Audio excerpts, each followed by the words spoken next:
Ця подорож із самого початку обіцяла бути особливою, але вийшло навіть краще, бо замість однієї країни ми опинилися одразу в кількох, не перетинаючи жодного кордону. Спершу Англія зустріла нас майже по-середземноморськи, сліпучим сонцем, бірюзовим морем і затишними бухтами.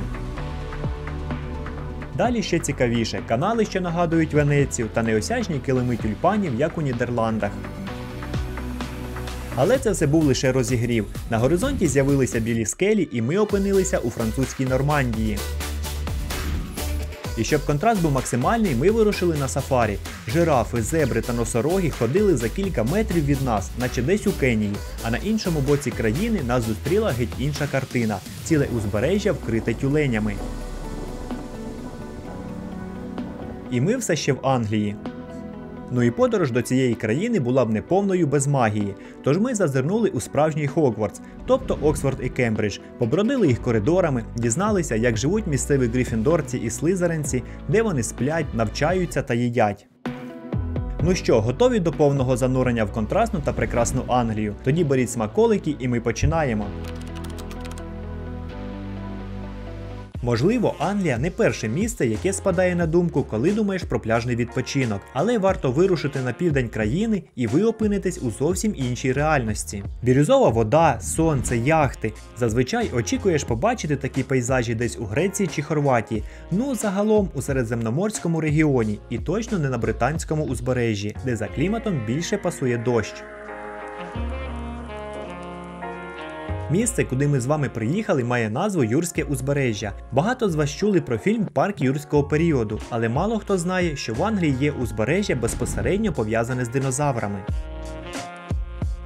Не хвилюйтесь, лекції з палеонтології не буде, але все ж цікавий факт. Юрське узбережжя славиться великою кількістю скам'янілостей. Вони допомогли вченим отримати цінну інформацію про історію життя на Землі. І саме тут ще у 1824 році вперше знайшли залишки динозавра.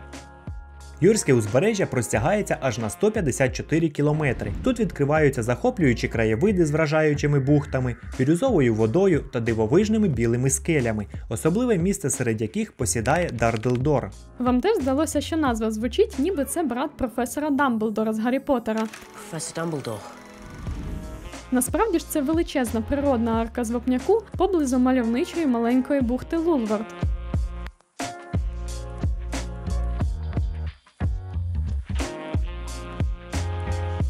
Я бачу, ось тут люди зупиняються. Я думаю, що там уже видно Дардлдор. Давайте подивимось. Вау! А тут такий пляжик класний. Подивіться на колір води, він бірюзового відтінку. Але це один з пляжів, інший пляж знаходиться по ту сторону цього пагорба.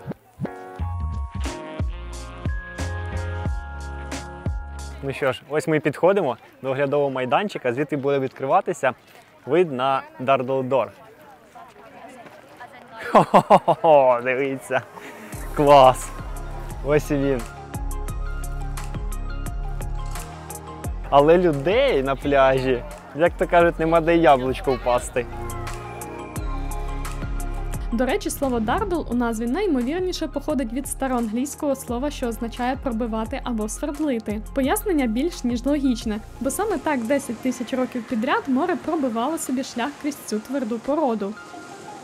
Це просто якась фантастика. Я навіть уявити собі не могла, що це місце настільки масштабне, і тут такі круті пляжі, така вода і така велика ця арка.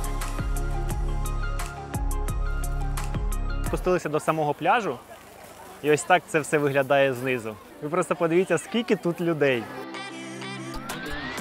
Пляж біля Дардлдору з дрібної гальки захищений бухтою і вражає своєю популярністю. Причому атмосфера тут максимально курортна. Бракує хіба що тільки гарячої кукурудзи та медової пахлави.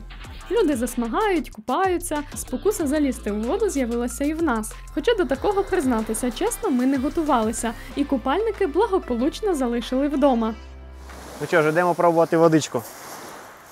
Людей дуже багато плаває, але я думаю, що вода холодна все ж таки.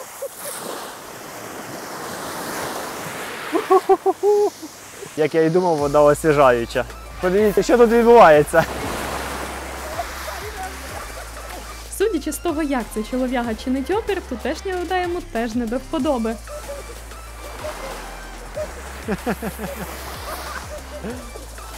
Я хотів скупнутися, але зараз я не знаю, чи я хочу, тому що я думаю, що я замерзну. Але вода, подивіться, наскільки вона прозора. Таке відчуття, що ти вдома у ванні набрав води, але тут набагато краще.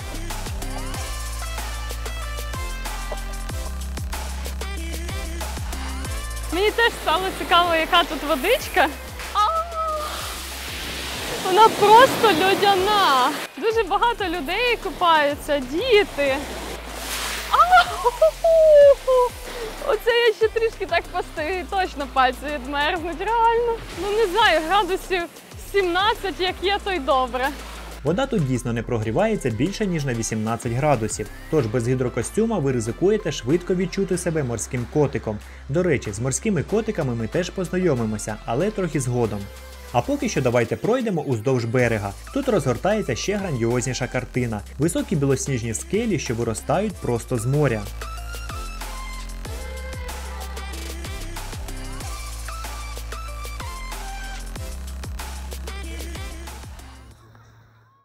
Але Юрський берег на цьому не закінчується, і попереду на нас чекає ще одна чудова локація – Old Harry Rocks. Чому ці скелі називають саме так, тут є кілька версій. Найпопулярніше, що назву вони отримали від відомого місцевого пірата Гаррі Пея, який колись ховався у цих бухтах. Раніше поруч стояла ще одна скеля меншого розміру, відома як Old Harry's Wife, тобто дружина старого Гаррі, але вона обрушилася під впливом ерозії на початку ХХ століття, і сьогодні про неї нагадує лише невеликий уламок у воді. Просто подивіться, якого кольору ці скелі. Вони прямо білосніжно-білі. Все тому, що це все крейда.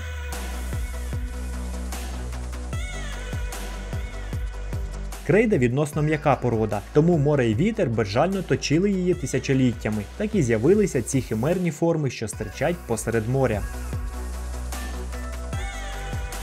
Краєвид узбережжя змінюється і досі, і хто зна, можливо через сотню-другу років і цих скель уже не лишиться. Але поки вони стоять, Old Harry Rocks завдяки своїй яскравій білизні та контрасту з блакитними водами моря є однією з найбільш фотогенічних точок на Юрському узбережжі.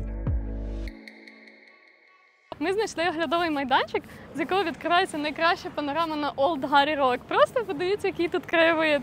А водичка тут така прозора і дуже чиста. Такого блакитного, бірюзового відтінку. Дуже красиво. Подивіться, як гарно. Просто. Мені дуже подобається це місце. Проста прогулянка вздовж усіяного квітами краю скелі відкриває чудові ракурси для споглядання Old Harry Rocks, але є і кілька інших способів познайомитися з тим узбережжям. Тут, до речі, ми дуже багато бачили людей, які плавають на байдарках, на різних човнах. Я думаю, десь тут можна брати їх в оренду і плавати. Нам би дуже хотілося також. Але сьогодні вже вечір, і я думаю, ми вже не встигнемо туди потрапити. А там хтось ганяє на водних мотоциклах так класно, дуже професійно. З води можна підібратися ближче до скель, дослідити печери, висічені в береговій лінії, торкнутися цих білосніжних стовпів і навіть проплисти під вапняковими арками. А ще можна взяти тур на ось такому кораблику і вас покатають вздовж скель. Ми уточнимо ціну і напишемо вам ось тут знизу десь. Але повний ефект берегової лінії, з'їденої морем, можна отримати лише за допомогою дрону. Тільки з висоти можна побачити цей дивний вапняковий пазл. Зубчасті білі скелі, вкриті зеленим килимом трави, і стовпи, що височіють попереду, складаються докупи у картину, від якої складно відвести погляд. Щоб ви розуміли, наскільки ми захопились цими скелями, скажемо так. Уже о 6 ранку наступного дня ми знову були тут, спеціально, щоб зустріти світанок.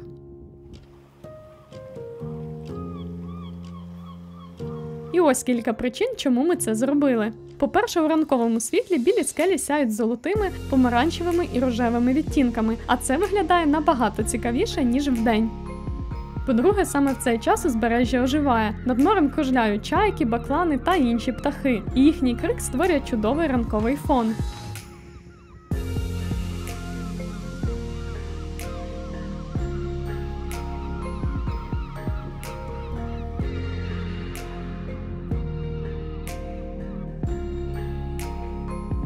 Ну і по-третє, атмосфера. Вдень тут завжди людно, а зранку можна застати Old Harry Rocks майже порожнім, якщо не рахувати хіба що парочки таких самих фотоентузіастів, як ми.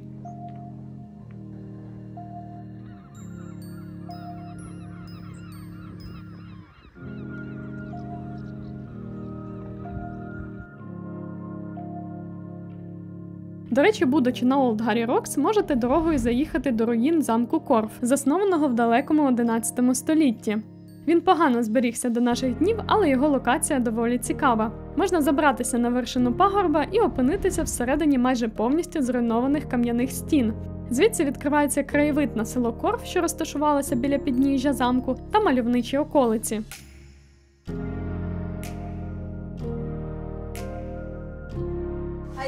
Hi. Can I have a latte? Small, medium or large? Medium, please. Medium latte to have in or take away? Here. Have it in? Yes, Absolutely. have it in. And chocolate and salted caramel cake. Anything else for you today? No, that's all. No? You've got And customer reward card? no, I don't have. No? Thank you very much. Thank you. Знаєте, щоразу, коли ми подорожуємо, ловлю себе на думці, наскільки простіше та цікавіше відкривати світ, коли ти вільно говориш англійською. Спитати дорогу, пожартувати з місцевим, замовити каву, і ти вже відчуваєш себе впевнено. Тому так важливо почати вивчення англійської якомога раніше. Тож для батьків хочу порадити школу в Green Country. Вона саме для дітей і підлітків від 6 до 18 років. Там уроки зовсім не схожі на ті, які ми пам'ятаємо зі школи. Усе відбувається англійською, без зубріння. Більше інтерактиву, відео, проєктів, навіть ігор. І що мені подобається, у них є власна валюта – кантрики. Діти заробляють їх за успіхи й можуть витратити на подарунки, піца-паті чи навіть благодійність. Крута мотивація, правда? А ще замість нудної домашки онлайн-платформа з інтерактивними вправами. Усе зручно. Можна відслідковувати прогрес у особистому кабінеті. Є гнучкий вибір – займатися з українськими викладачами чи з носіями мови, онлайн або офлайн. І головне – діти реально починають говорити. Тому, якщо обираєте, де вивчати англійську, придивіться до Green Country. Посилання залишаємо в описі, і там же є промокод BOLOBAN на знижку 10% на всі курси. Thank you. Thank you very much. Thank you very Enjoy the much. rest of your evening. Bye-bye. Bye. Ну що ж, трішки підзарядились і вирушаємо далі.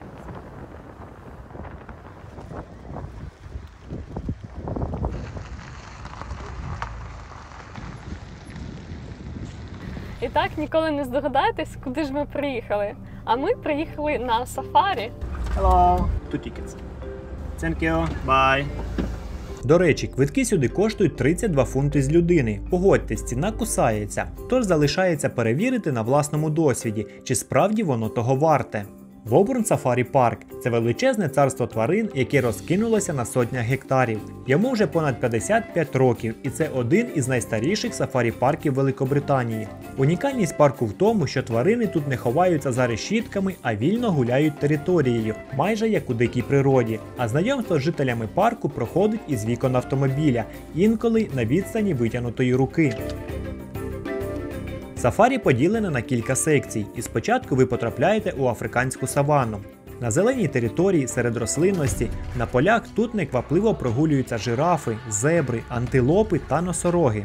І останні нам зустрілися, щойно ми заїхали до парку. О, я там вже носорога бачу. Ей, Бачиш, точно, там да. носоріг, клас!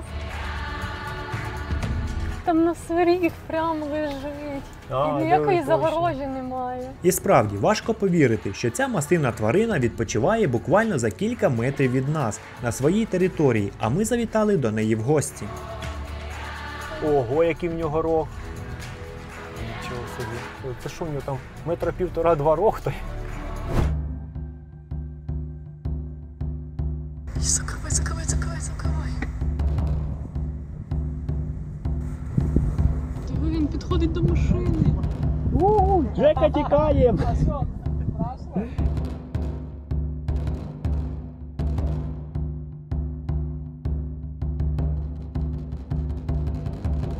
На щастя, жодному з них не було діла до нашої машини, тож ми з полегшенням видихнули. Слони. Слони, де слони? Давай сюди, телефон. Якийсь телефон. Слони тут живуть у великому вольєрі, тож під'їхати зовсім близько нам не вдалося.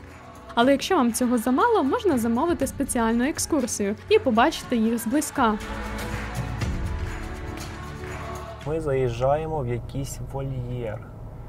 Я думаю, що це будуть або льви, або тигри. Спочатку відкриваються ворота, автомобілі заїжджають, повністю заповнюють цей простір, закриваються двері, а інші відкриваються, щоб ми могли виїхати далі.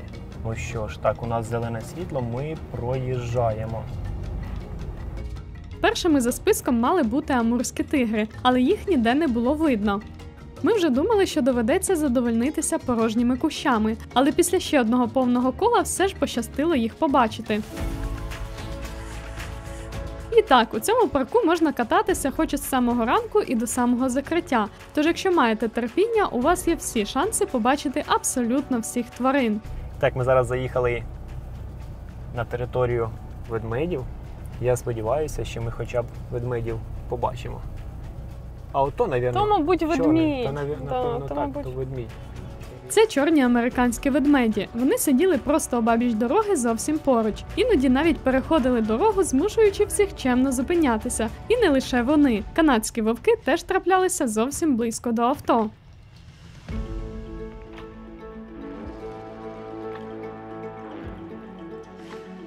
Коли заїжджаєш на територію африканських левів, перед тобою відкривається величезний простір. Але зазвичай можна здогадатися, де вони знаходяться, тому що саме там усі машини їдуть повільніше. А тут льви. Правда, вони відпочивають.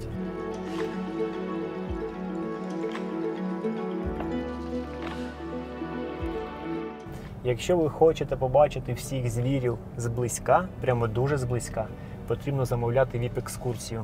Цей джип стоїть буквально в 2 метрах від прайду Львів.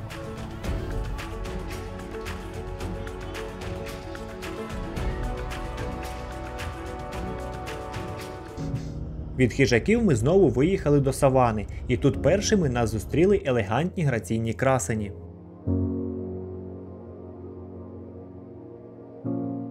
Ти так просто собі їдеш, а тут гуляють жирафи. Супер!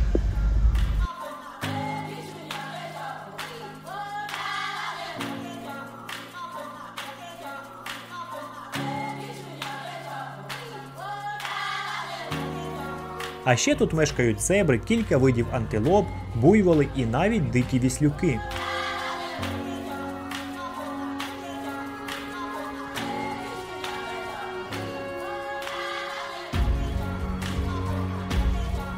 Але на цьому африканське сафарі не закінчується. Попереду африканський ліс з берберійськими макаками. Я бачу мавпу, яка сидить на криші автомобіля.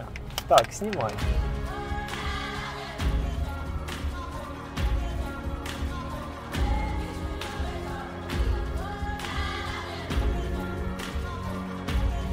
Вони залазять на дах автомобіля і так і їдуть. Дуже цікаво. Це виглядало так, наче мавпи катаються на атракціонах. Нахабні маленькі створіння влаштували собі розваги, стрибаючи по автомобілях. Ми так хотіли побачити одну у себе на капоті, але здавалося, що вони навмисно уникають нашої машини. Хоча, може, це і краще, бо ці бешкетники можуть навіть відірвати склоочисники задля цікавості.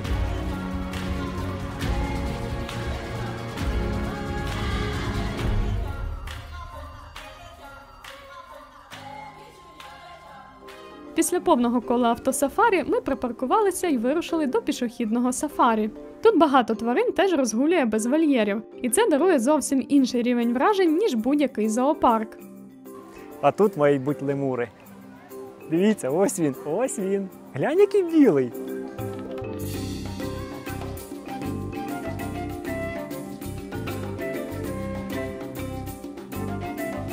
А зараз ми знаходимося біля кенгуру.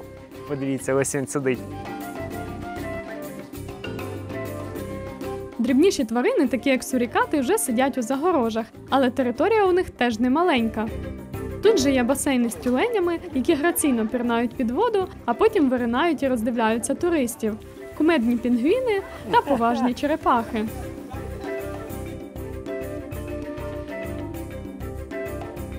І хоча сафарі-парк не є типовим зоопарком, де тварини живуть у клітках, все ж ми більше любимо спостерігати за тваринами в їхньому природньому середовищі існування. Попри те, що Англія не дуже багата на біорізноманіття, такі місця тут теж є.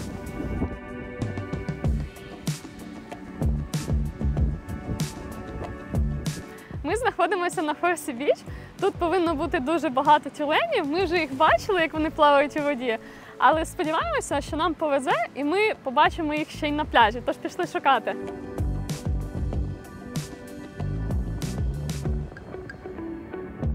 Нарешті ми знайшли тюленів, які лежать на березі. Подивіться, пішли ближче. Їх так багато і вони так близько.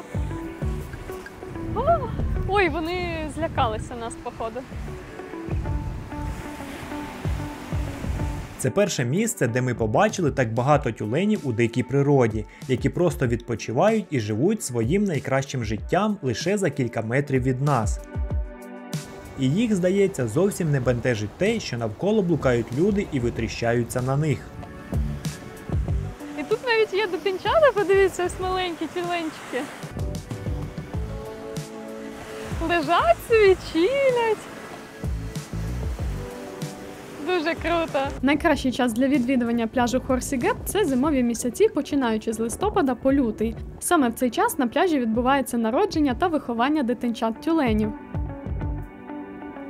Але і влітку тут можна зустріти чималу кількість тюленів, які вибираються на сонце погріти свої пузики. Саме влітку сюди приїхали і ми. З огляду на це ми вважаємо, що пляж Хорсі приголомшливий у всі пори року. Просто зимою потрібно буде трохи більше закутатись. Кумедно спостерігати, як ці величезні морські тіла рухаються з абсолютною домашньою безпосередністю. Вони позіхають, чухають пузо і смішно перевальцем повзають.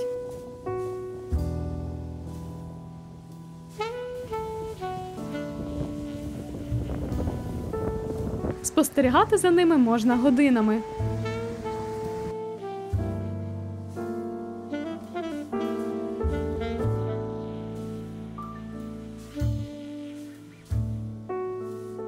І хоч вони здаються милими морськими соньками, але так буває не завжди.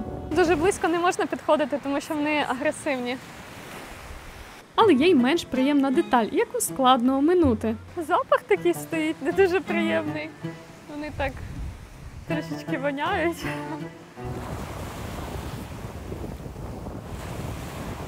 Ви, мабуть, знаєте, що всі наші випуски ми знімаємо на телефон, а пам'яті там об'єктивно не так і багато. Нещодавно у нашому арсеналі з'явився ось такий компактний зовнішній накопичувач Kingston XS2000. Розміром він як ключі від авто, самі зацініть. При цьому буває об'ємом аж до 4 терабайтів. Для нас головне, щоб файли перекидалися швидко, а швидкість тут до 2000 МБ на секунду, що дозволяє перекидати кілька гігабайт відео буквально миттєво і можна далі спокійно знімати. Ще один плюс – він має захист від пилу і бризок IP55, тому його можна брати на пляж чи в похід, не переживаючи за безпеку файлів.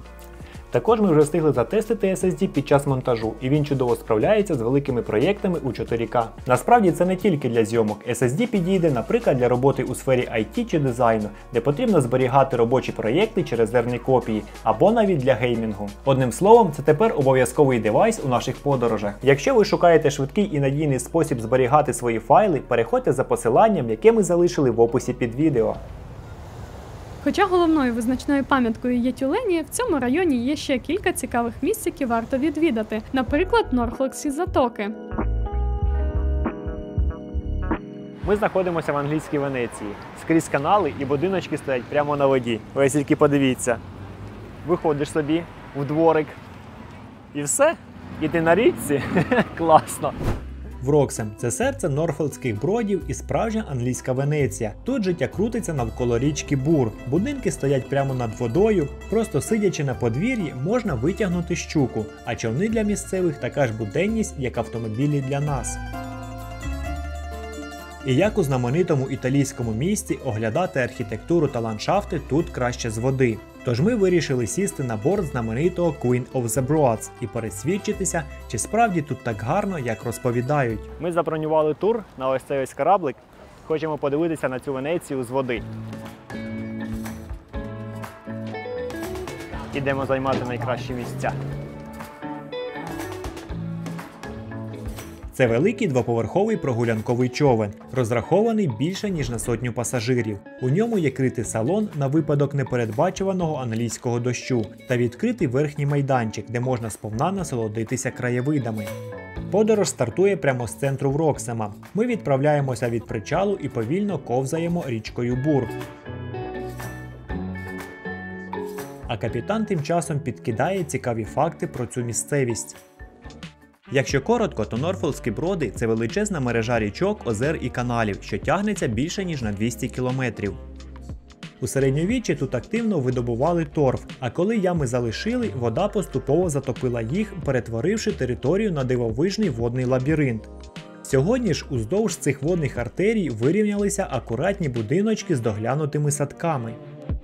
Тутешні садиби з солом'яними дахами тут виглядають, ніби зійшли зі сторінок англійської казки. Ну ви самі гляньте на ці гарно оформлені котеджі в традиційному стилі, один краще іншого. Мимоволі починаєш уявляти, як це вийти у свій сад, відв'язати човен і вирушити вниз по річці на повільний круїз сільською місцевістю Норфолка. Для когось це мрія, а для місцевих – звичайна буденність. Але така буденність доступна далеко не кожному, бо ціни на ці ошатні котеджі біля річки можуть сягати $1 мільйон. Це навіть більше, ніж середня ціна на нерухомість у Лондоні.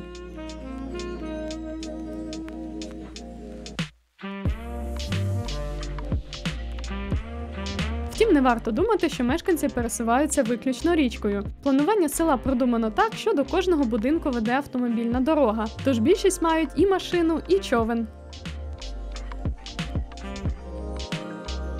А оскільки річковий трафік тут такий же насичений, як і автомобільний, то діють і свої правила, фактично водяні правила дорожнього руху. Так, вас цілком можуть оштрафувати за перевищення швидкості на річці, і це зовсім не жарт. Обмеження коливаються від 3 до 6 миль на годину, і вздовж берегів розставлені знаки, як на звичайній дорозі. Моторні човни зобов'язані триматися праворуч, що, до речі, трохи збиває з пантелику, зважаючи на те, що автомобілі в Британії їздять ліворуч. А ще є правило завжди поступатися дорогою вітрильним човнам. Та окрім котеджів та яхт, заплави – це ще й місце, де сформувалася унікальна екосистема. Очеретяні болота, луки, рідкісні рослини і птахи. Ми бачили небагато представників дикої природи, але кілька пернатих усе ж трапилось.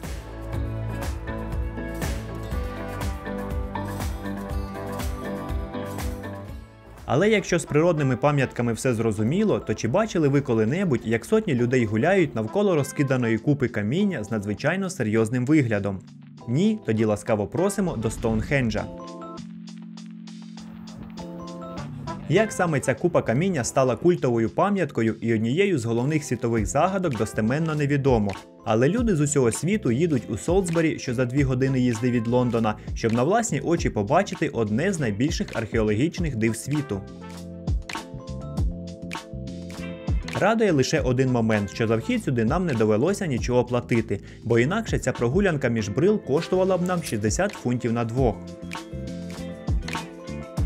І так, ми взяли квиточки, вони безкоштовні для українців, що дуже радує, тому що вхід коштує 30 фунтів. Також тут є такий шаттл, він також безкоштовний. Тому йдемо і доїдемо до самого Стоунхенджа. Але якщо ви хочете подихати свіжим повітрям, то, звісно, можна і пройти пішки. Відстань 2 кілометри і йти приблизно десь півгодинки.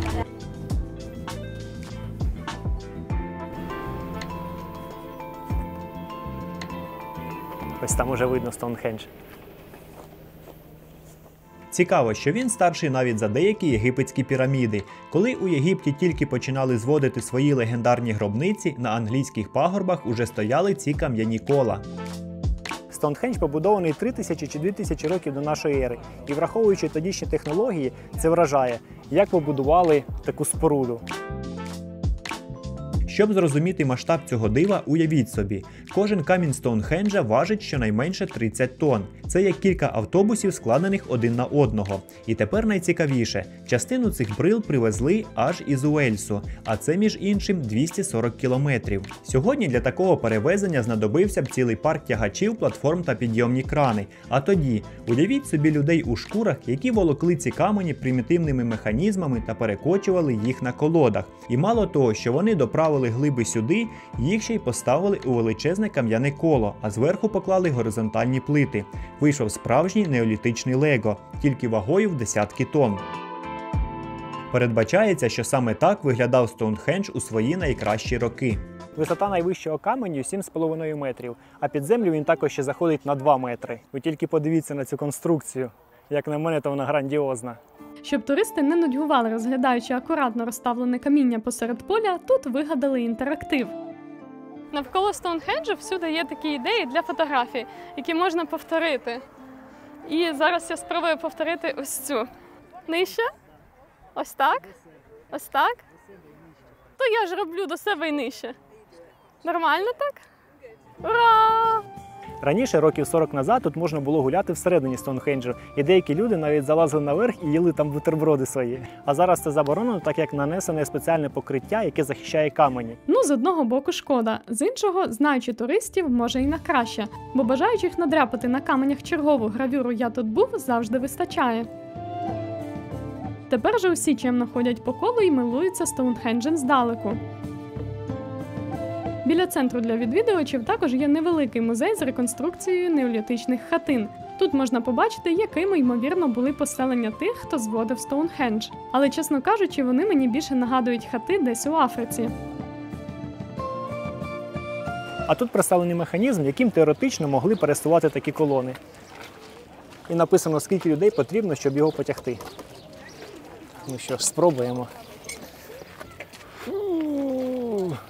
Напевно, вона не працює. Я так розумію, тут має загорітися деякий індикатор. Не загорівся жоден. 0. Взагалі, ми особливих вражень від відвідування Стоунхенджу не чекали. Та, дивлячись на ці камені, розумієш, мабуть, справжня магія в тому, що вони досі стоять на цьому полі уже понад 5000 років. Поки людство встигло винайти інтернет, штучний інтелект та запустити ракети на Марс. І хто знає, можливо, вони стоятимуть тут ще 5000 років. А тепер прийшов час показати вам, можливо, найдивнішу та найзагадковішу пам'ятку, яку люди залишили нам понад 1000 років тому. І якби не вказівники, можна було б подумати, що ми приїхали просто дивитися на траву. Але ні. Пані і панове, знайомтесь, це велетень із Серн-Еббас. У графстві Дорсет, неподалік села Серн-Еббас, прямо на схилі пагорба без сорому і совісті красується величезна фігура голого чоловіка, 55 метрів заввишки і 51 метр завширшки з вузлуватим ціпком у руці та, дуже виразними рисами. Правда, з оглядового майданчика видно хіба що поле та овечки. Ситуацію рятує дрон. Велетень із Серн-Еббас, мабуть, найдивніший і водночас знущально кумедний артефакт Британії. Місцеві жителі часто кличуть його просто «The Rude Man», тобто «грубий дядько». Велетень виглядає, наче якесь забуте божество чи герой дикунських часів. Історики вже не одне століття ламають голову, навіщо його вигадали. Ймовірно, він був створений між 8 і 12 століттям. Його контури були вириті в ґрунті, а потім заповнені крейдою. Щоб велетень не зник у траві, нині його регулярно доглядають. Рейнджери Національного фонду прополюють, замінюють брудний шар крейди, а заодне випускають овець, які старанно підстригають схили. Завдяки цьому він і далі залишається таким самим білим і виразним, як 1000 років тому. А зовсім поруч розташоване маленьке село Серн-Еббас, яке й дало гігантові ім'я. Тут можна знайти кілька старих пабів і симпатичні історичні будиночки, але затримуватися надовго особливого сенсу немає, бо головна зірка тут одна – грубий дядько на схилі пагорба.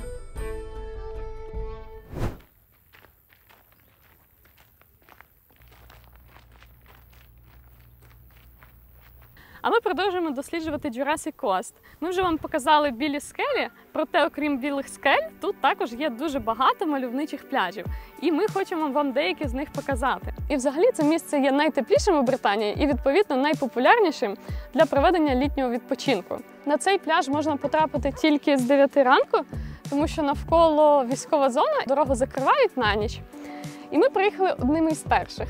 Але оскільки ми там щось знімали трішки, десь гуляли, то бачите, скільки людей вже наїхало.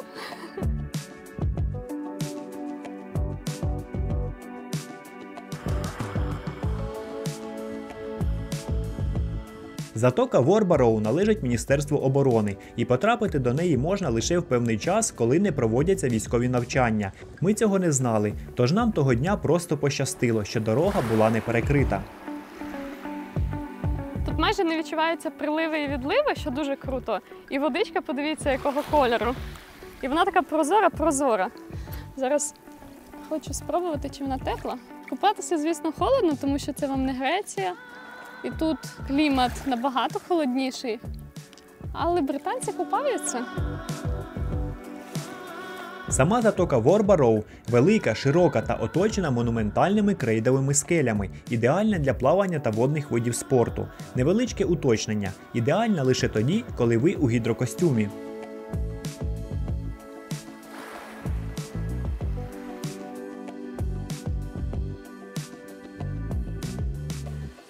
А в погожі сонячні дні біля берегів затоки спокійно погойдуються яхти, хоча це вже сприймається як закономірність для мальовничого півдня Англії.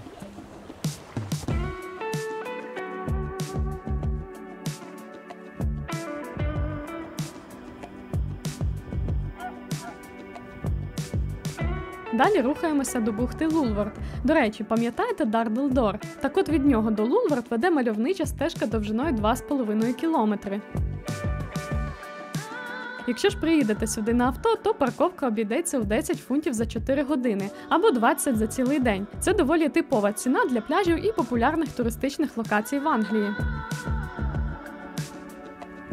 Коли залишаєш авто і вирушаєш у бік бухти, одразу потрапляєш у маленьке курортне село. В ньому проживає лише 200 людей, але тут є все необхідне для туристів, хто б сумнівався. Бо влітку у туристичний сезон село відвідують тисячі туристів.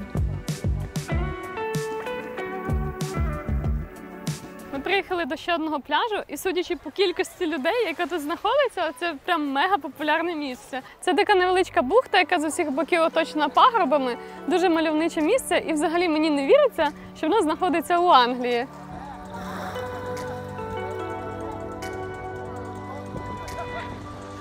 Чим, приїхавши сюди зайнятися, як бачите, народ не нудьгує. Засмагають, купаються, катаються на різноманітних плавзасобах, яхтах і влаштовують сімейний відпочинок та пікніки. Популярні також морські екскурсії по Юрському узбережжю. Одним словом, типовий набір морського відпочинку.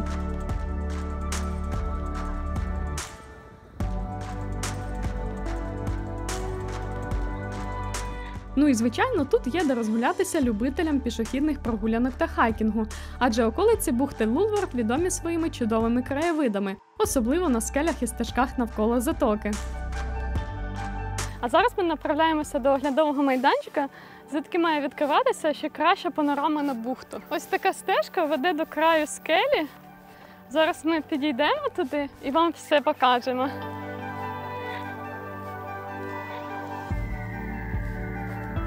Ну що ж, підходимо до оглядового майданчика, подивимось, який тут вид.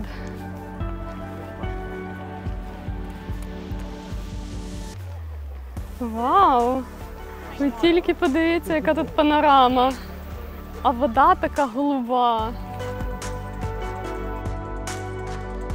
З висоти затока Лулвард виглядає особливо виразно. Її форма нагадує величезну медузу.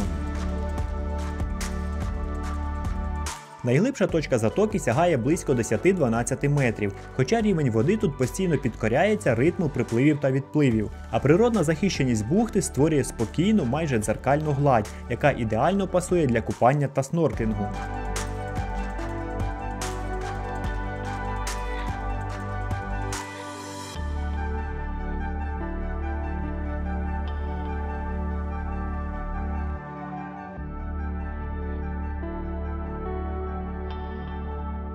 Тож якщо Англія у вас асоціювалася лише з дощами, після Лулварда ви вже ніколи не будете думати так само. А ще тут дуже мальовнича природа навколо.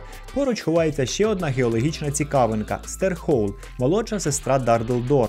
Це дивовижне утворення схоже на розрізаний пиріг. Світло-сірий вапняк лежить тут шарами й складками, що утворилися через рух земної кори мільйони років тому.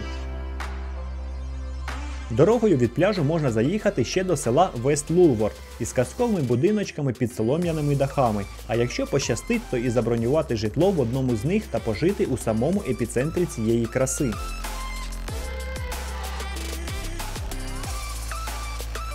Ми так захопилися пляжами Англії, що вирішили не зупинятися і заїхати ще й на острів Портленд. Острів невеликий, всього 6 кілометрів завдовжки та 3 завширшки, але при цьому він залишив помітний слід у світі. Звідси походить знаменитий портлендський вапняк. Саме з нього зведено низку архітектурних символів Британії та світу. Величний собор Святого Павла в Лондоні, частину Букінгемського палацу і навіть будівлю ООН у Нью-Йорку. Але будемо відверті, самого каменю навряд чи б вистачило, аби заманити нас сюди. Ми тут в першу чергу заради унікальної у світовому масштабі гальково-гравійної коси, завдовжки 29 кілометрів. З відстані вона нагадує велетенську піщану дюну, але варто підійти ближче і розумієш, що це мільйони дрібних камінців, відшліфованих морем. Я б сказав би, це кам'яна дюна.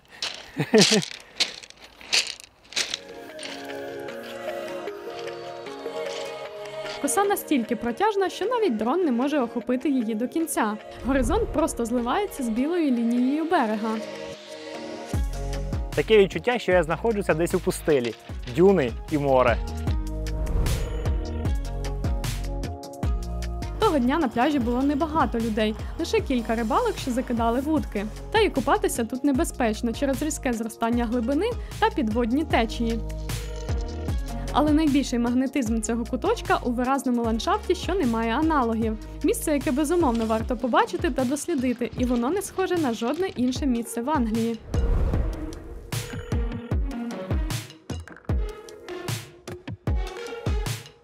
Відразу за косою знаходиться невелике, але доволі колоритне містечко Фортюнсвелл. Його вулиці зберігають чимало старих будинків, споруджених із місцевого портлендського каменю, а жили тут колись каменярі, що й добували той самий вапняк. Проте головна перевага цього місця – краєвиди. Завдяки розташуванню на пагорбі з верхньої частини міста відкривається неймовірна панорама на Чесіл-Біч і затоку Веймут.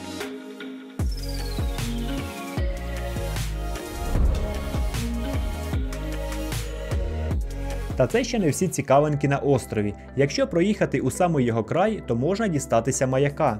Води навколо цього мису завжди вважалися небезпечними. Сильні течії та кам'янисті рифи ставали пасткою для суден. Тож цей біло-червоний велетень уже більше 100 років рятує кораблі від катастроф.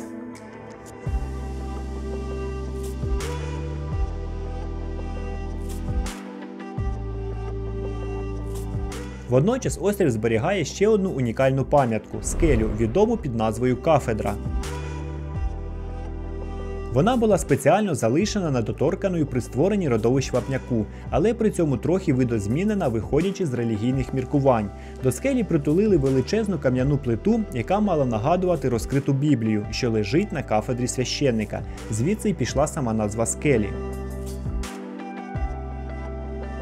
Скеля має величезну популярність у туристів у наш час. Охочих піднятися на її вершину не зупиняє навіть попереджувальна табличка про небезпеку.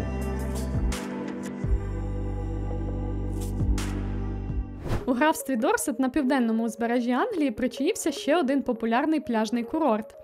Ми знаходимося в містечку Борнмут, яке розташовано на півдні, і воно зовсім не схоже на інші міста Англії. І справді, Борнмут більше нагадує європейські курорти, ніж типове британське містечко. У той час, як більшість англійських міст зустрічають вас старовинними соборами та кам'яними вуличками, Борнмут історично планувався як місце для відпочинку. Тут більше світлих фасадів, готельних комплексів та просторих парків.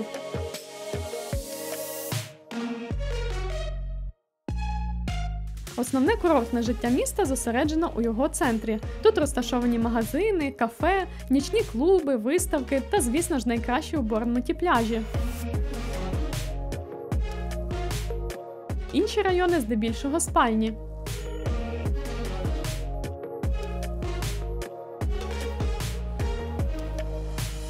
Затишний парк, у якому ми з вами зараз знаходимося, називається Нижні Сади. Саме він з'єднує центр міста з пляжем. Я знаю, що це фраза має бути Таніна, але там дерево і подивіться, які квіточки на ньому. Які вони велетенські. Пахнуть. Ніби лимоном? Так, щось схоже на лимон. В Англії взагалі люблять експериментувати з деревами. Чим екзотичніше виглядає парк, тим цікавіше. Тож не дивно, що краса тут трапляється буквально на кожному кроці. А в 19 столітті, коли Борнмут починав свій шлях як курорт, садівництво було символом престижу. Тому поруч із дубами і липами тут з'явилися пальми, бамбук, рідкісні хвойні та інші декоративні рослини.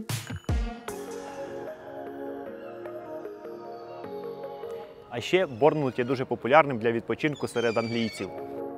І не дивно, сюди дуже зручно їхати з Лондона. Тут знаходиться найдовший пляж в Англії, а за деякими джерелами навіть найкращий в усій Британії. І знаєте що? Коли бачиш ці безкінечні піски й море, сперечатися зовсім не хочеться.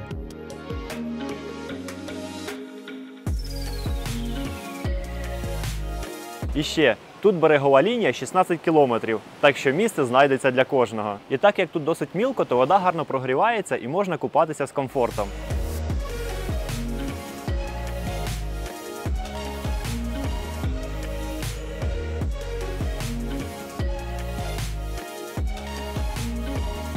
На багатьох пляжах, де ми були в Британії, збудовані так звані пляжні будиночки. Це щось середнє між шафою і міні-дачею.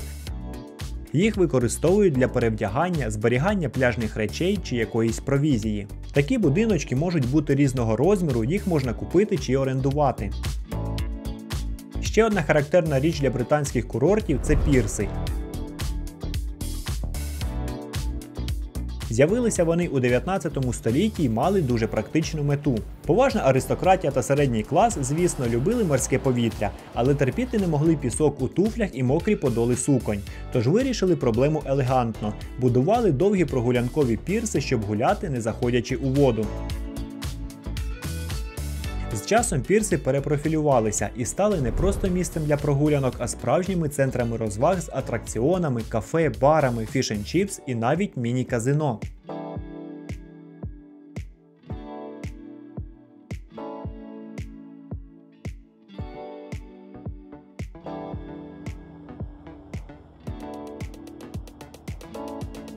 До речі, саме в Борнмуті ми жили під час дослідження південного узбережжя Англії. Готель наш називається Дерлі Грейндж. А тепер за традицією показуємо вам наш номер.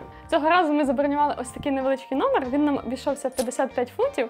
І тут, в принципі, все є необхідне, є навіть своя ванна кімната, що дуже круто за такі гроші, тому що насправді це дуже дешево для Англії, тим більше літо, курортний сезон і це південь Англії. Але тут є такі деякі нюанси, наприклад, ось цей. Або, наприклад, ось цей. Нам не положили шампуньку комусь. Комусь положили шампуньку, а комусь не положили. Також у нас є тут водичка, печиво. Я так розумію, повинно було бути 2 печива, але нам положили 1 печиво. Ну, чай, кава є, цукор, тут все добре. Тож загалом житлом ми залишились задоволені. А зараз від сонячної протоки Ла-Манш переміщаємось до більш суворого, вітряного і прохолодного узбережжя на сході країни. Ми в Шерінгемі, яке знаходиться на побережжі Північного моря. Раніше було це звичайне рибацьке село, а зараз це курортне містечко. Наприкінці 19 століття тут виходило в море до 200 човнів. І весь улов, краби та омари відправляли на лондонські ринки. Сьогодні рибальство тут радше традиція, ніж промисел, але завдяки йому Шерінгем зберіг свій характер і приваблює туристів. У центрі міста є традиційна жвава вулиця із різними старомодними крамницями, книгарнями та кафешками. Така собі суміш курортного міста і англійської провінції. А ще ми помітили в цьому містечку дуже багато будинків, вимощених ось такими морськими камінчиками, так як позаду мене. Узбережжя Норфолку багате на округлі камінці, які море викидає на берег. Їх було легко збирати і використовувати у будівництві. Фактично безкоштовний будівельний матеріал. Коли фасад повністю викладений морськими камінцями і обрамлений червоною цеглою, це виглядає дуже ефектно. Такий контраст став візитівкою місцевого стилю.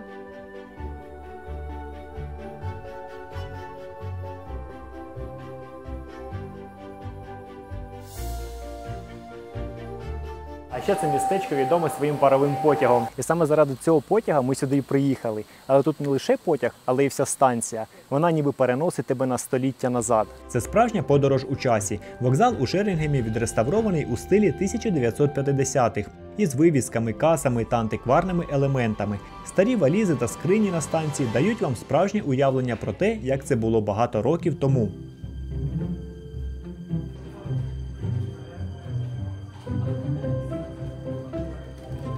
А потяги тут – це справжні відновлені локомотиви та вагони середини ХХ століття. Тільки що потяг заправили водою. Сигналить. Саме вода дає пару, і потім потяг може їхати. Зараз він буде цеплятися до вагонів.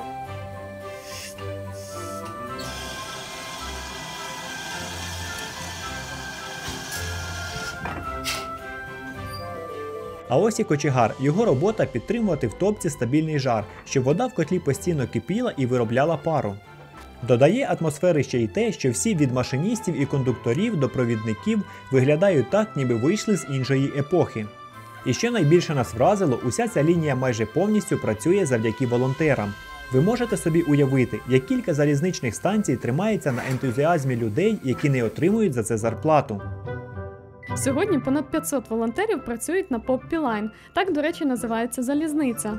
Від машиністів паровозів до кондукторів, касирів, гідів у музеї та навіть працівників кафе на вокзалі. Єдині оплачувані посади на лінії – це кілька адміністративних та технічних ролей. Що ж тримає цих людей тут? Для одних це спосіб навчитися чогось нового, для інших залишатися активним чи просто знайти друзів. І вони справді настільки відкриті й дружелюбні, що бути серед них одне задоволення. Ну що ж, йдемо на посадку.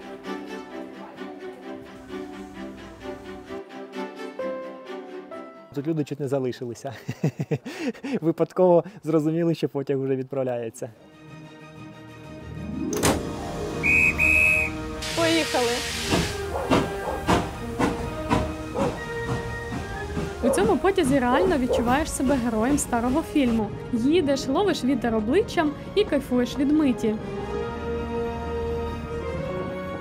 Єдиний неприємний момент – це з поїзда летять частинки вугілля прямо в очі. А так все мені дуже подобається.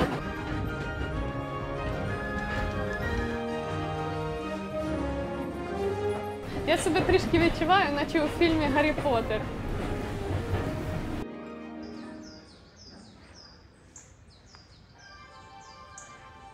Але щоб по-справжньому відчути себе у фільмі про Гаррі Поттера, потрібно вирушати в Оксфорд. Тут знаходиться знаменитий Оксфордський університет, який складається з 39 коледжів, розкиданих по всьому місту. Оксфорд є найстарішим університетом Британії. Його історія сягає майже тисячоліття безперервного навчання. Він завжди був центром тяжіння амбітних студентів з усієї земної кулі, а з недавніх пір став ще й центром тяжіння фанатів фільмів про Гаррі Поттера, які приїздять сюди не за знаннями, а за магічними відчуттями. Деякі коледжі Оксфорду стали знімальними майданчиками культових сцен. І саме оглядом цих коледжів займаються численні туристи, які сюди прибувають. Тож пропонуємо відразу з них і розпочати. Еталонним Хогвартсом для режисерів фільму став Christ Church College. Тут знято найбільше сцен.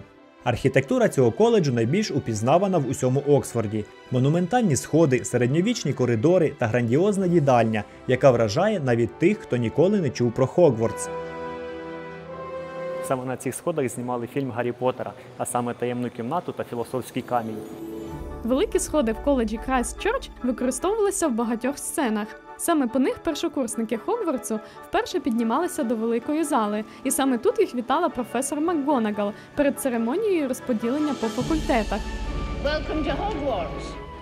Вони також є місцем для емоційних моментів, коли на сходах Рон і Герміона чекають Гаррі, які повертаються з лазарету.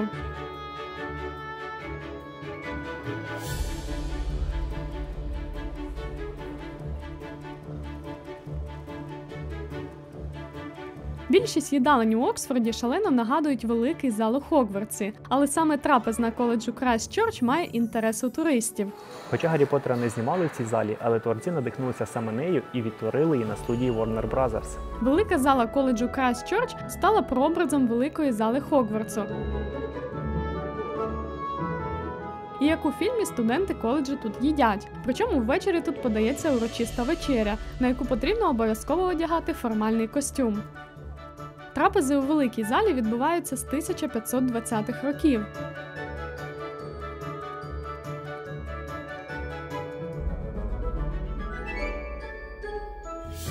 А ось і ті самі легендарні коридори, якими ходили студенти Хогвартсу, і якими продовжують ходити студенти Оксфорда.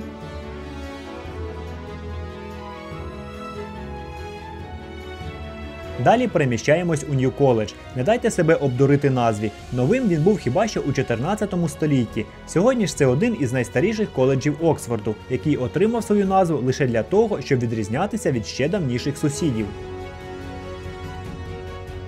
А ось ще одна локація з Гаррі Поттера. Саме в цьому дворику знімали кадри з фільму «Келих вогню». Цей коледж увійшов у пам'ять фанатів як той самий дворик і коридори Хогвартсу, де відбувалися культові сцени четвертої частини. Саме тут знімали сцену, де Гаррі розповідає Седрику про драконів, а потім Аластор Муді перетворює Драко Малфоя на тхора.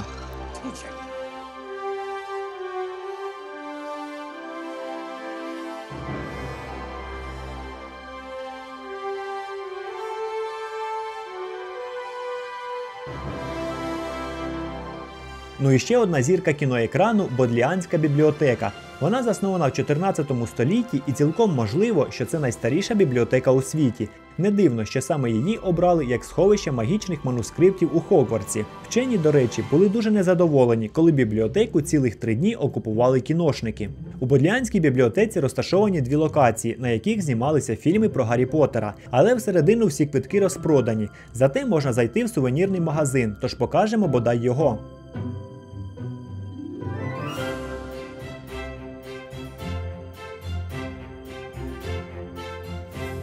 А тепер згадайте, де ж у фільмі жив Гаррі Поттер. Якщо подумали про гуртожиток Гриффіндору, то ні, його знімали не тут. Але ми знайшли справжній студентський гуртожиток Оксфорду, і атмосфера там не менш казкова, ніж у вигаданому Хогвартсі, принаймні зовні.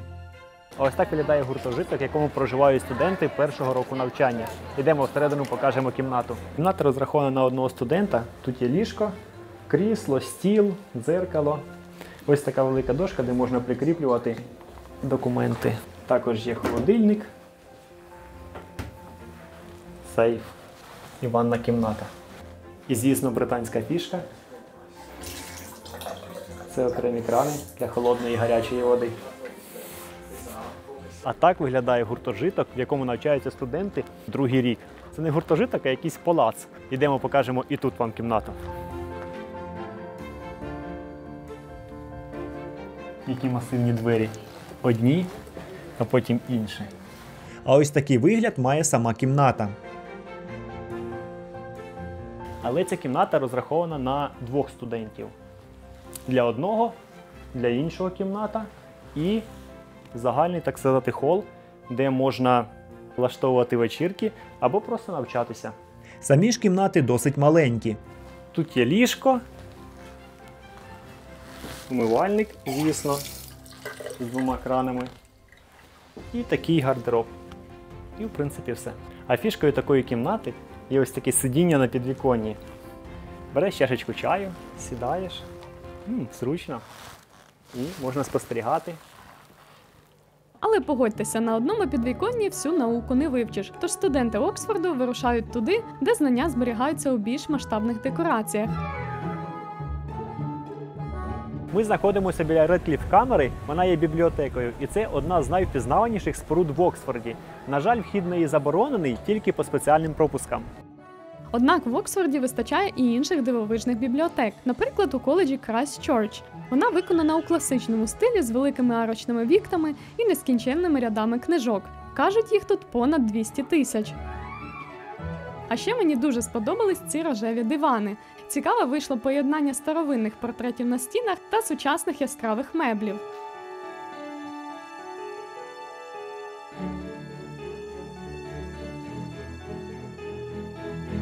Ми знайшли для вас класний оглядовий майданчик, який знаходиться на самому вершечку церкви. Квиточки сюди коштують 6 фунтів з людини. Тож, ідемо, вам все покажемо.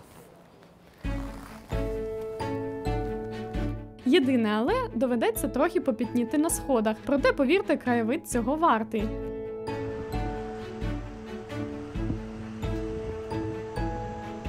Звідси можна оглянути корпуси університету та Редкліф-камеру, тобто бібліотеку.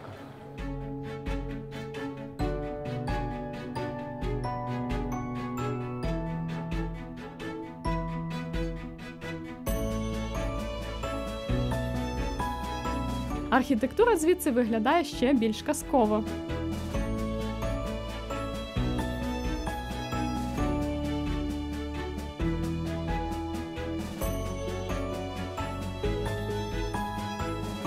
Втім, є ще одна цікава пам'ятка Оксфорда – міст Зітхань. Його спочатку збудували з цілком практичною метою, щоб студенти коледжу могли переходити з гуртожитку до навчальних корпусів, не виходячи на вулицю. Але студенти Оксфорда вигадали мост у своє призначення. Перед іспитом вони проходять мостом і видихають на повні груди, сподіваючись, що старовинна споруда допоможе здати іспит. А назву міст отримав завдяки схожості зі знаменитим венеційським Bridge of Sighs. В цілому Оксфорд нас дуже вразив, особливо архітектура. Тут надзвичайно багато старовинних будівель і саме місто дуже гармонійне і залишає враження казкового містечка. Ну а зараз переміщуємося в інший, не менш відомий університет. Тож, погнали!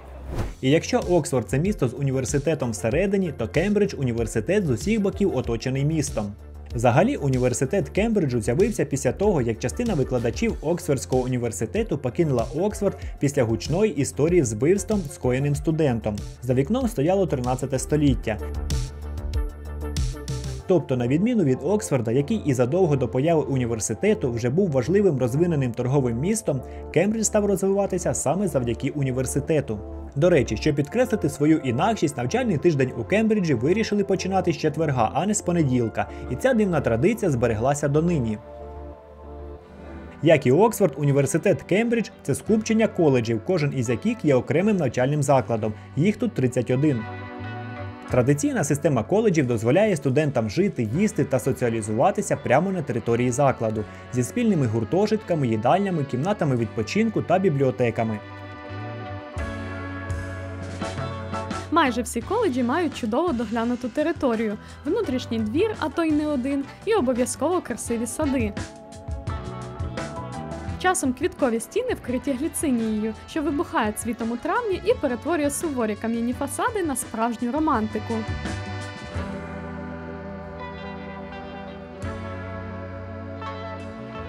А тут такий вхід в зеленому коридорі. Цікаво, що там. Ви просто подивіться на ось ці двері. Це наче з якогось середньовіччя. Я просто в шоці. Подивіться, які тут старовинні сходи наверх.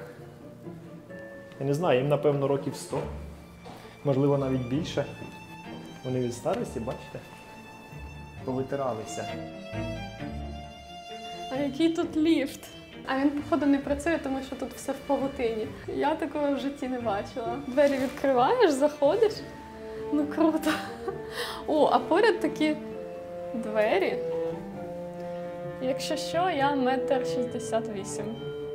А із за такими дверима, напевно, сидять якісь великі професора. Усе це справляє враження величезного живого музею під відкритим небом. Кайф у тому, що стерті за сотні років сходи, готичні арки та картини у залах – це не музей, а повсякденне середовище, в якому студенти університету живуть і вчаться.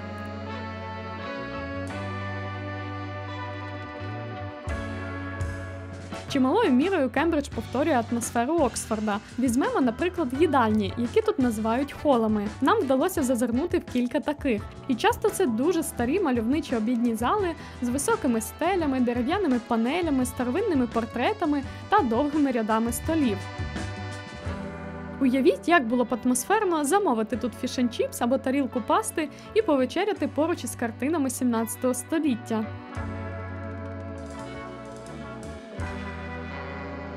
А тепер подивімося на справжній студентський побут. Давайте подивимося на гуртожиток, у якому проживають студенти університету. Це дуже цікаво. Ця будівля дуже стара, просто подивіться, які сходи, який інтер'єр. А ось ця кімната, вона розрахована на одну людину. Тут у нас є умивальник в кімнаті. І по традиції окремо холодна вода. Реально холодна. І окремо гаряча вода. Чомусь також тече холодна, вона, походу, стікає. І щоб вмитися, потрібно взяти трішки холодної води, трішки гарячої, перемішати все в долонях і вмиватися. Ну, я не знаю, як це працює, чесно кажучи. Звісно ж, є своя невеличка ванна кімната. І що найцікавіше, тут відкривається шикарний вид на річку Кем. Ось таке віконце. І дуже цікава тут система, щоб його відкрити і зафіксувати. Ось так береш, відкриваєш, фіксуєш, і воно тримається ось так.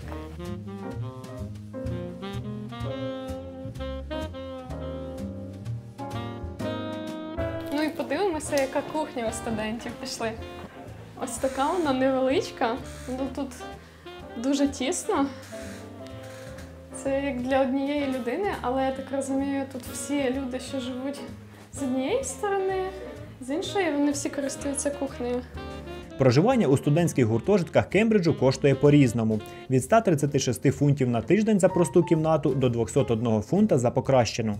Поділіться в коментарях, чи хотіли б ви жити у такому гуртожитку. Що цікаво, таку кімнату можна зняти навіть якщо ви не студент. Є сайт universityroom.com, де ви обираєте собі номер просто як у готелі, а бонусом отримаєте зовсім інший досвід. Ночівля у середньовічному коледжі, прогулянка його подвір'ям, кава у студентському кафе, а вранці сніданок у величній їдальні. Це вже не звичайна подорож, а маленьке занурення у студентське життя.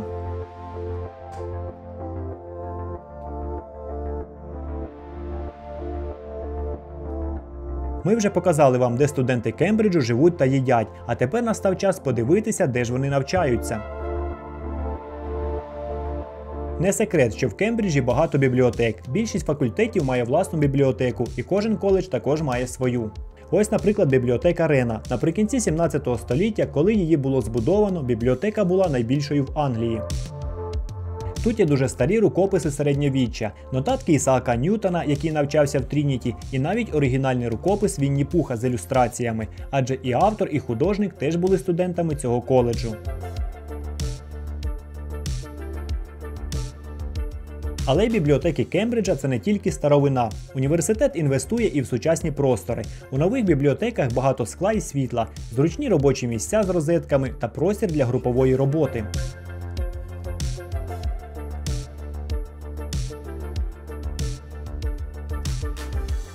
А ще у кожному коледжі є своя каплиця. Звісно, це не просто церкви, а справжні готичні шедеври із вітражами та органом. Зараз ми знаходимося в церкві, і тут реально все, наче в якомусь фільмі.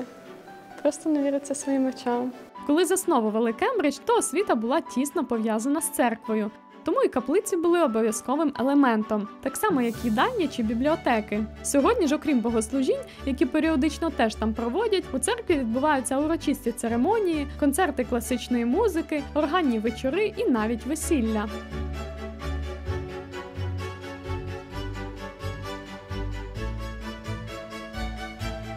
Університет Кембридж знаходиться по обидві сторони від річки Кем.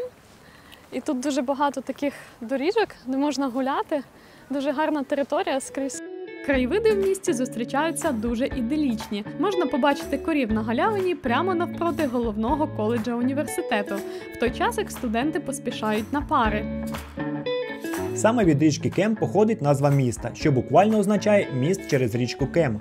По цій річці кожного дня за будь-якої погоди проходять тури човном.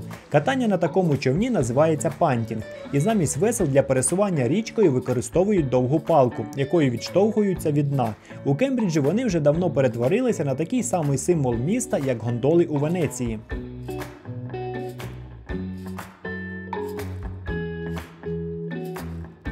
Коштує таке задоволення 72 фунти на двох, але не забувайте торгуватися. Це тут нормальна практика.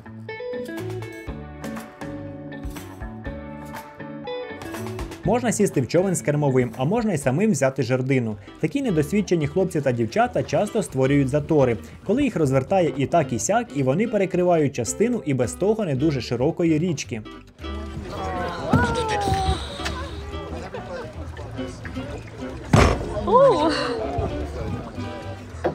У нас ДТП.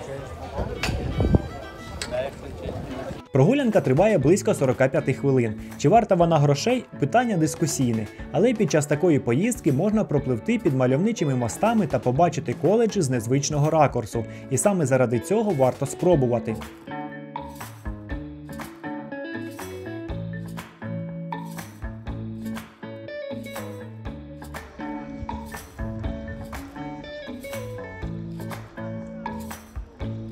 Кембридж – велосипедне місто. 50% населення використовують велосипед як основний транспорт. Воно і зрозуміло. Клімат дозволяє, відстані такі, що пішки ніби далеко, а на машині ніби дуже близько. А для велосипеда саме воно.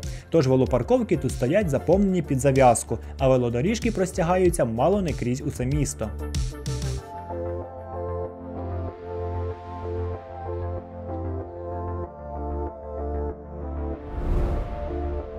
Понад 800 років тому Оксфорд та Кембридж були двома єдиними університетами Англії, і вже з тих пір між ними точилося постійне суперництво. З часом воно вийшло за рамки академії і проявилося в спортивних змаганнях. У 1829 році з'явилося одне з найвідоміших змагань Оксфорда і Кембриджа – щорічна гребна регата на Темзі. Це найяскравіша подія у соціальному календарі студентів. До неї готуються щодня, часто двічі на день, протягом 6-7 місяців. І все це заради кількох хвилин гонки, яку призначають на березень або квітень, залежно від припливів та відпливів Темзи. Ця гонка вже давно перестала бути просто студентською забавою і перетворилася на справжню подію національного масштабу.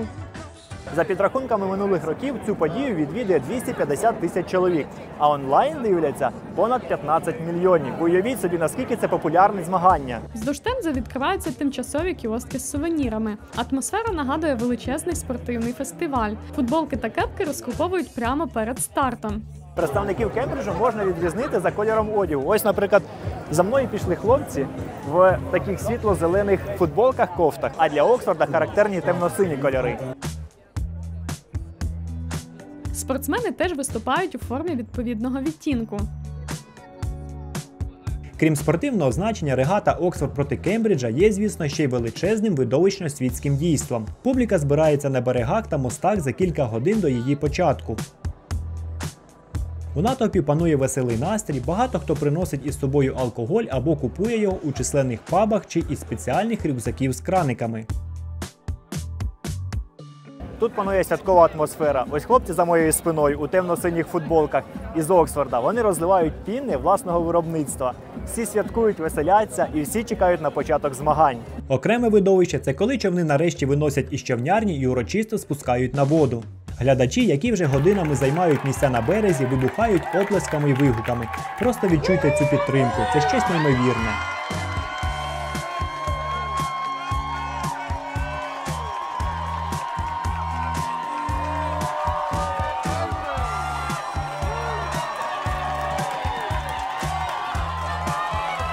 Саме зараз учасники підпливають до старту і змагання розпочнуться. Обидва човни стартують біля Патней-Брідж і мчать із приголомшливою швидкістю до іншого мосту, який знаходиться за 6,8 км звідси. Човни переслідують численні катери з телевізійниками, тренерами та віп-глядачами.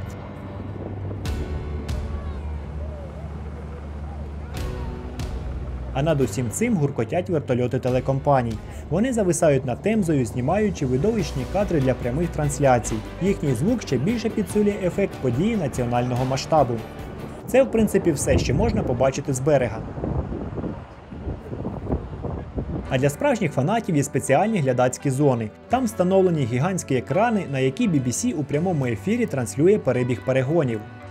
Це одна з офіційних фан-зон, де можна дивитися пряму трансляцію на такому великому екрані. У цих зонах є також кіоски з їжею та напоями. Або ж можна брати свою їжу і влаштовувати пікнік, що багато людей і роблять.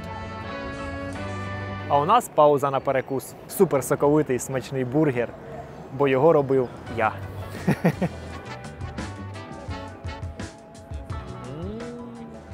Ближче до вечора людей стає ще більше, і вулиці буквально зупиняються в живих заторах.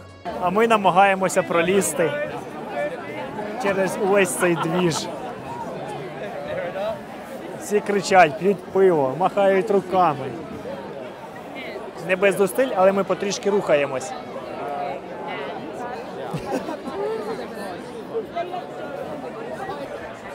Уху! Ми вижили! Але ви подивіться на чергу, яка хоче зайти. Ну а так як ми вже плавно перейшли до весни, то давайте разом заглянемо на ще одну популярну локацію, куди варто завітати саме в квітні.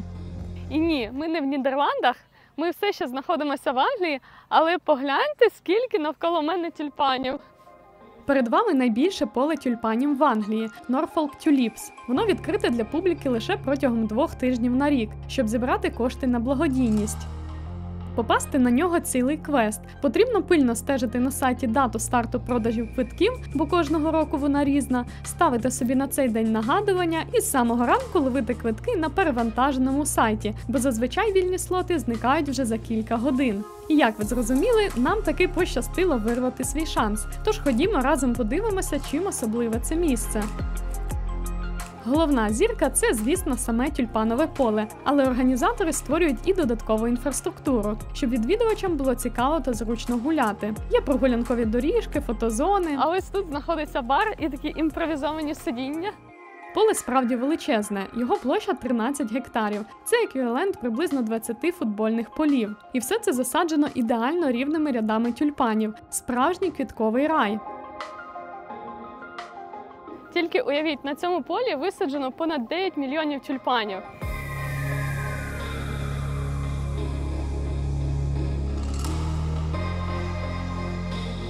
Вам, мабуть, на відео не дуже видно, але просто погляньте, які вони велетенські. Бачите, яка моя рука, а який тюльпан? Єдиний мінус – це надзвичайно багато людей і майже нереально виловити момент, щоб зробити тут фото. Тож найкраще приїжджати сюди на саме відкриття або за кілька годин до закриття. Тоді і світло для фото набагато м'якше, і людей менше.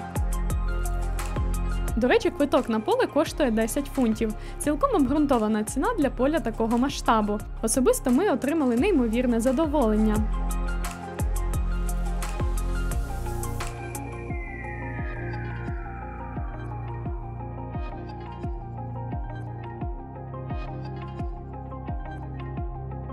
Сподіваємось, сьогодні нам вдалося зруйнувати кілька стереотипів і показати вам Англію не сірою та дощовою, а бірюзовою, рожевою, соковито-зеленою і навіть білосніжною. Але якщо все ж надумаєте сюди їхати, про всяк випадок захватіть із собою парасольку, а краще 3. І якщо вам сподобалось відео, ви знаєте, що робити. Підписка, лайк і дзвіночок справді допомагають українському контенту ставати помітнішим. Обіцяємо, далі буде ще цікавіше. А ще для нас дуже цікава ваша думка. Поділіться у коментарях, чи такою ви уявляли собі Англію. Також підписуйтесь на наш інстаграм, там ви завжди можете підгледіти закулісся і першими дізнатися про наші нові подорожі. Любимо вас і з нетерпінням чекаємо на зустріч у наступному відео.